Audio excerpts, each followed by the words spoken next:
আজকে রেডি করে নিয়েছি ইউনিক স্টাইলের লাউয়ের চপ রেসিপি। এটা কিন্তু যেমন মচমচে হয়েছে, খেতেও খুব সুন্দর হয়েছে। অতি অবশ্যই বাড়িতে ট্রাই করবেন, ট্রাই না করলে বুঝতে পারবেন না এটা খেতে কত সুন্দর হয়েছে। নমস্কার বন্ধুরা, টেস্টি অ্যান্ড ওয়ান বাইট চ্যানেলে আপনাদের স্বাগত। আজকে আমি নিয়ে এসেছি লাউয়ের চপ রেসিপি।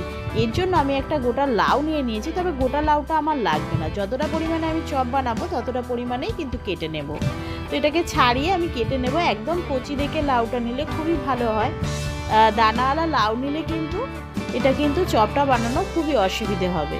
সকল বন্ধুরা ভিডিওটাকে দেখছেন তাদের কাছে অনুরোধ রইল পুরো ভিডিওটাকে ওয়াচ করবেন।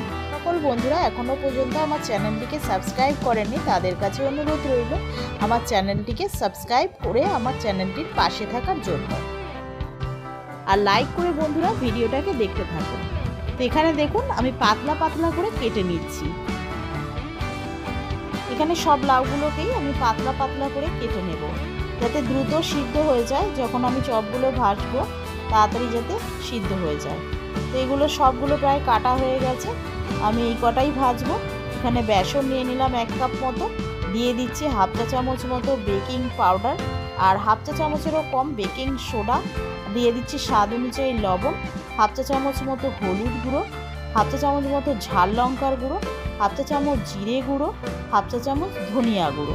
এবারে আমি এটাকে ভালো করে হাত দিয়ে মিশিয়ে নিচ্ছি। এবারে অল্প অল্প জল দিয়ে আমি ব্যাটারটাকে রেডি করে নেব। একেবারে বেশি জল দেওয়ার দরকার নেই, এই থিকনেসে কিন্তু ব্যাটারটা রেডি করে নিলাম। কড়াইতে দিয়ে দিলাম সরিষার তেল, গরম হলে এক এক করে লাউ ব্যাটারে ডুবিয়ে নিয়ে তেলের মধ্যে দিয়ে দেব।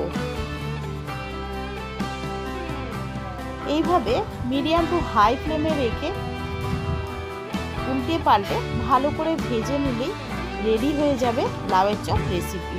এইভাবে বাড়িতে ট্রাই করবেন, আশা করি আপনাদের ভালো লাগবে। রেসিপিটা ভালো লাগলে অতি অবশ্যই একটি লাইক একটি সাবস্ক্রাইব করে চ্যানেলটির পাশে থাকবেন, আর তার সঙ্গে বেল আইকনটা প্রেস করে দেবেন। দেখুন বন্ধুরা, আমি আপনাদেরকে একটা নিয়ে দেখাই কতটা মচমচে হয়েছে, ওপরটা খুবই ক্রিস্পি হয়েছে। আর এটা ভেঙে দেখাচ্ছি আপনাদেরকে, ভেতরটাও এইভাবে রেডি হয়ে গেছে। লাউটা কিন্তু একেবারে সিদ্ধ হয়ে গেছে। কমেন্ট করে জানাবেন রেসিপিটা কেমন লাগলো, আর বেশি বেশি করে ভিডিওটাকে শেয়ার করে দেবেন।